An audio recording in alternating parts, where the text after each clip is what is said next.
Welcome back, everybody. Jeff Levy back with you, and I'm here to introduce Valentina Kordi. Valentina is a worldwide leading mindset and high performance business coach, and from Athens, Greece, joining us. She's going to be talking about how to conquer leadership successfully as a young entrepreneur. And I've met Valentina before, and it's a pleasure to talk to her always, and I really look forward to hearing what she has to say here. Valentina, thanks so much for joining us today. Thank you for having me today. Thank you, Jeff. It's an honor for me. And let me steal some seconds of your time. Thank you all for being here today. Thank you for inviting me to this exciting conference to talk about how to conquer leadership successfully as a young entrepreneur of the world. And I would really like to express how happy I am to see so many young people participating in this conference. And I'm going to explain very shortly why. I run my own coaching business the last 11 years, and I work with leaders from big organizations such as Microsoft, Coca-Cola, Unilever, Novartis, Pfizer, and many other companies, as well as with the business owners and leaders of smaller companies. And before that, I used to work in various multinational companies myself as an executive. But the thing is that I'm self-made. So back then, more than 20 years, actually 25 years ago, when I had this eagerness to develop myself, to learn all those skills that I needed to become something the way I have dreamt it for myself, I didn't have all those means that you have nowadays. You see, I come from a pretty poor family in Greece. I had only the basics, and the only means I had back then was some books or some people from my surroundings that I could consider them as my mentors, that they would inspire me. So there was no opportunity for me to reach mentors from all over the world like you do nowadays. So I find it really great that you invest your time today to develop yourself and see how you can become a great leader, how you can conquer leadership as a young entrepreneur, and leader of the world. But before we actually see how you can do that, let's see first of all, what is the definition of leadership after all? And there is a great definition by Forbes that I really love and I really feel aligned with, that says that leadership actually is a process of social influence which maximizes the efforts of others towards the achievement of a goal.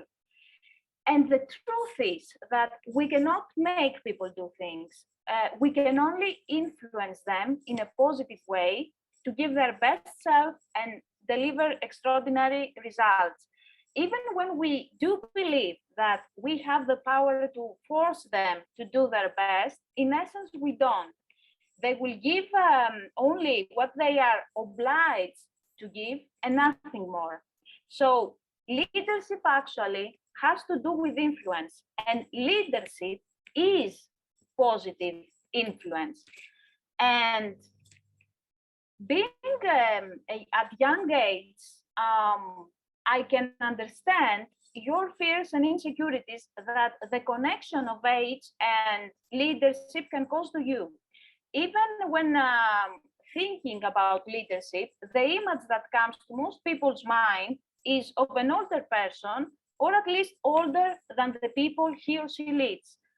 Or when we think about young leaders, we have in mind university teams or maybe summer camp teams.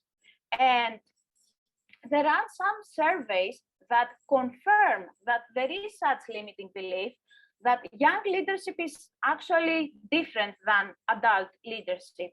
And there is specifically a survey conducted by Changemakers organization that has found that 59% of the participants in this survey believe that young leaders can only lead people of the same age, or 57 of them believe that they can lead a group of younger people, and 40% of them believe that young leaders can actually lead a group of older people. But what we tend to forget, holding this limiting belief, is that humans are humans, no matter if they are young or if they are older. And all humans have feelings that can be influenced according to our own behavior or attitude as leaders. And if you ask me, the fact that a person runs a business for years, or gets people to do their job using his or her authority, doesn't make him or her a leader. So it's time to ditch that deficit model mindset, as we call it, that young people have a deficit because of their age and cannot become great leaders till they get older. After all, when we talk about leadership, we talk about leading everything in life. Leadership has to do with how we influence people in every situation that we want them to participate in and reach a team result. So it's time for us to change that limiting belief and stop believing that young people have a deficit, that they lack experience, and therefore they cannot lead. And actually, I will tell you that the opposite, exactly the opposite is true. Because being a young person in this changing world right now that we are living in is actually a competitive advantage. First of all, you have come of age during times of drastic technological and environmental changes, economy and health challenges. You have a different set of behaviors and experiences aligned with today's world.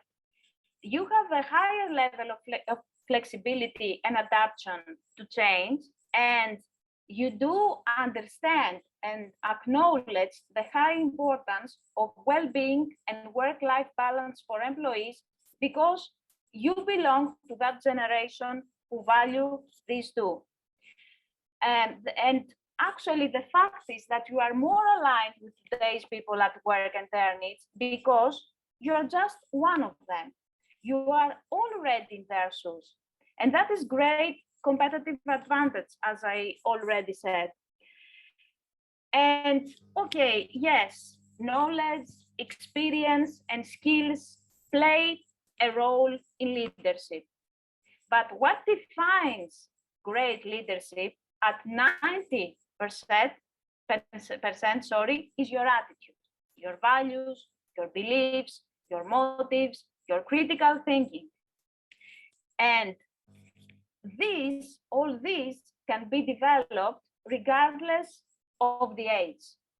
The only condition to develop them is to have the hunger, to have the eagerness to learn and to practice them. So it doesn't matter if you are a young person or if you are an older person. All it matters is that you do care to develop yourself, to develop these attitudes, these behaviors that will make you a great leader. And before I share with you some secrets, some behavioral secrets on how to conquer successfully leadership, I'm going to share with you what not to do. So the most important thing is not to think that leadership is about you. Don't make that mistake to make proving yourself an end in itself. And this is one of the biggest mistakes many people who lead the team do, regardless of their age. And to be honest, I was one of them. I was one of those people who have fallen into that trap when I was younger. And I thought that my main goal was to prove that I was a good leader. And not only that, I thought that the main goal of the whole team was to prove that I was a good leader. So if you want to conquer leadership, forget everything else that I'm going to share with you in a few moments, and keep only that. Remember always that leadership is not about you. So don't make proving yourself an end in itself. And let's see now what you could do from behavioral perspective and from an attitude perspective that can actually make you a great leader with your teams. First of all, leadership is about your contribution to your team. So your main job is to create positive feelings and emotions for your team members. This is also connected with what I said at the beginning, that leadership is actually influence. So if you want to lead at a very high level, you need to make people feel in a certain way. First of all, you need to make them feel important. How? By being empathetic, by actually getting where they are, feeling how they feel, and put yourself in their own shoes. Cultivate active listening. Listen to them. Listen to their problems. Listen to their worries. Understand what they need. Understand what they want. Acknowledge their contribution. Acknowledge the good work they do. Trust them, and make them trust you by walking your talk. Second, make them feel safe. Keep an open communication. Share with them information that it's important for them to know. Lead with inspiration, not with fear. Avoid negative criticism when they speak out. Actually, create a safe environment for them to speak. Let them share their opinion, their perspective, their ideas, their worries, their problems. Let them also provide solutions for the problems they share. Make them feel autonomous. Give them space to take initiatives. Don't micromanage. Accept good ideas and put them into practice. Implement their ideas.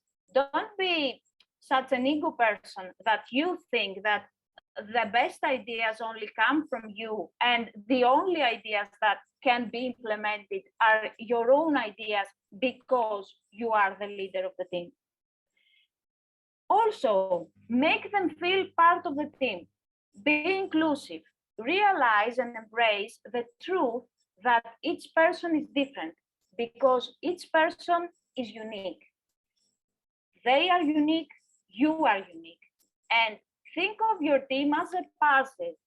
Each puzzle consists of totally different and unique pieces. But if you put all those unique and different pieces together, then you create a nice holistic result.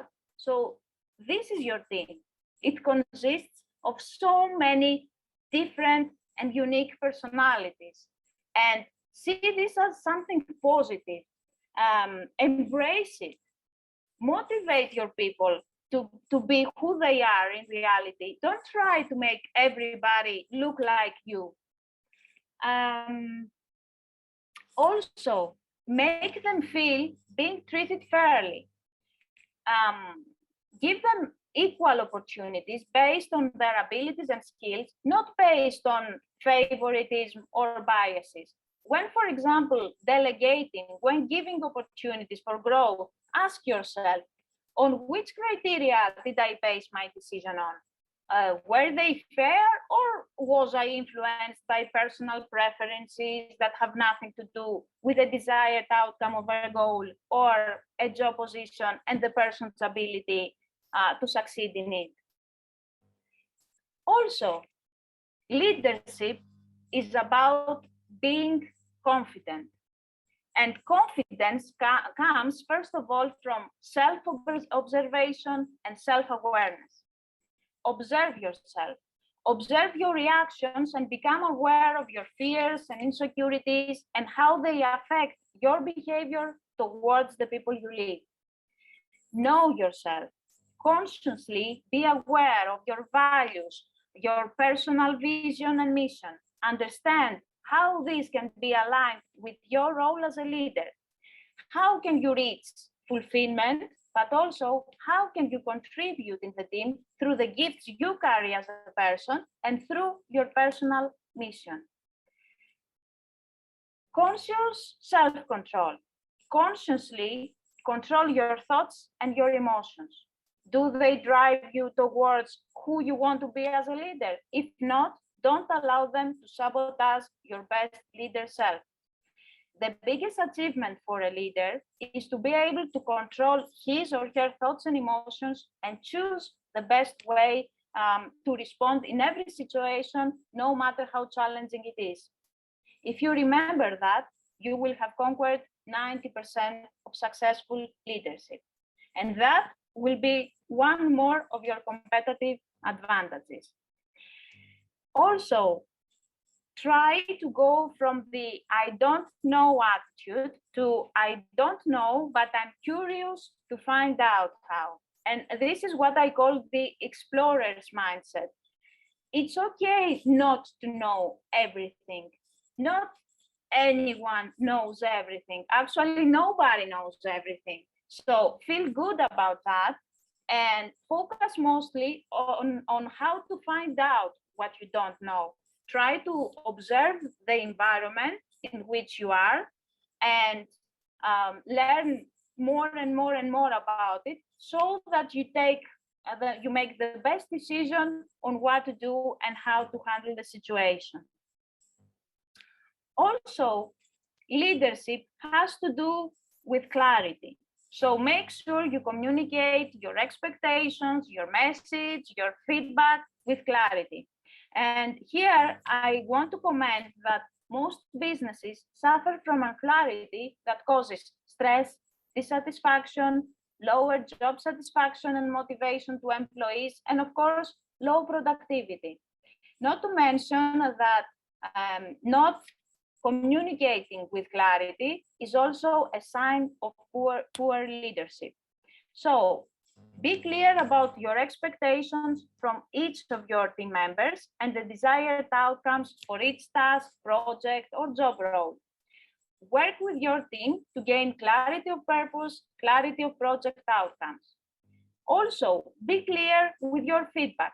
First of all, give feedback, which is something that most people avoid. So don't avoid it, embrace it. Be specific about what you like and why. What the person did well, why it was good, and why was the results achieved. Also, when there is a room for improvement, be again specific. For example, use examples. What happened, when, what was the outcome achieved in reality, what were the problems caused by it, and what was the desired outcome instead. Also, discuss and agree what can be done instead next time in a similar situation or a goal. And last but not least, leadership is about growing your team.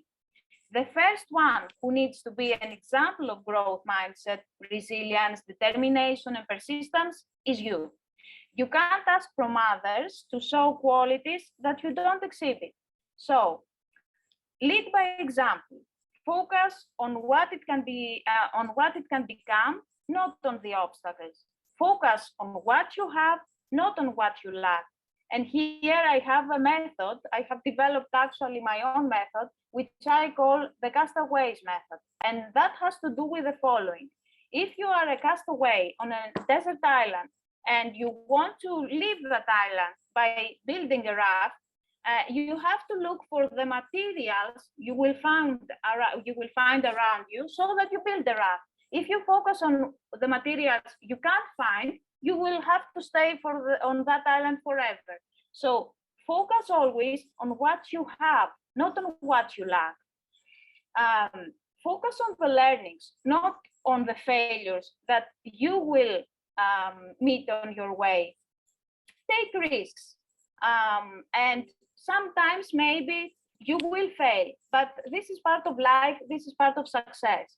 What is important is to remember that you have to focus on the learnings after each failure.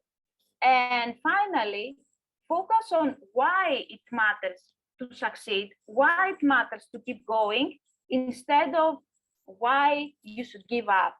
So try first of all to embrace and develop a growth mindset for yourself so that you can lead by example for your team.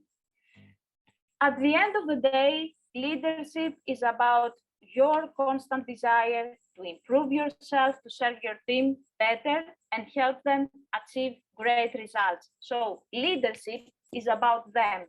It's not about you. Keep that in mind. And I'm pretty sure that if you start implementing some of those qualities, some of those behaviors that I talked about today, you are going to be and become an extraordinary leader in life, in whatever you decide to do professionally. Thank you. Valentina, that was great. It made me think a lot about my experiences at a big company, and also even from shows I've watched, where sometimes the best leaders are those without the ego and the ones that are being requested to lead versus the ones who are fighting to lead, right? When you get Exactly. someone who wants it so badly to be the leader, sometimes you'd say, well, maybe there's too much ego there. And we want that guy or that woman because she's quietly getting things done and she's putting the team first. And so it's an interesting way to view it. And my question before we wrap up is today, there's a lot of people jumping and hopping, not working for big companies. They want to move around, do their own thing. A lot of people aren't happy where they work. Would you say that this is there's a lack of leadership today in these companies that's causing that, or is it something else? It's what they say, people don't quit businesses, they quit bad bosses, bad leaders. So this is a reason indeed, but it's also a trap because people think that when they will run their own business, it's going to be easier and that they will be better leaders. But when you sit on the chair of a leader, you see that there are many challenges, and it's a battle that you need to give every day to fight for your people, to keep in mind that it's about them, it's not about you. So it's a constant battle to stay a good leader and to take care of your people. It's not something that you do once in a while and it's okay. Yeah. Have you found a kick up in requests for your services from companies that are having trouble keeping their employees and saying, what am I doing wrong? Yes, most of the times these are the cases, but there are other times who are leaders who call me because they want me to help their team members because they are perfect and they need to improve themselves. And I think that when leaders have such blind spots, it's very difficult to help them maintain their good people in place and keep the turnover at a low level. There was a question about dealing with rejection. I'm not sure of the perspective of the rejection, but perhaps as a leader, if you are trying to get your vision across and it is being rejected in some way, how do you respond to that? Or how does a leader respond to that? when something is rejected, actually, what people tell you is that are telling you is that what you are telling me is not of my interest. Yeah. They are looking for a why that is something that they would care about. Yeah. So we need to change the way we want to share this message for our vision. Make it about them, not Yeah. again about us. Yeah. And it's people's way to show resistance and tell you, look, you look at your own ego. We don't care about you. Yeah. First, you need to care about us. If you care about us, we will return it back to you by caring also about your success. Yeah. Well, Valentina, thanks so much. This was very interesting. I really enjoyed it. I'm sure the audience did as well. They'll know how to reach you, right, Valentina? They can go to the speaker area. I don't know if there's another look, if something that you want to post where we can get to you, but I am sure people will be reaching out to you. Valentina, thanks very much. It was great. You're welcome, Jeff. They can find me all over in social media. And LinkedIn and with everywhere. My name, Valentina Kordi, yes, and they can connect with me. Thank you very much. Our pleasure. Thanks, Valentina.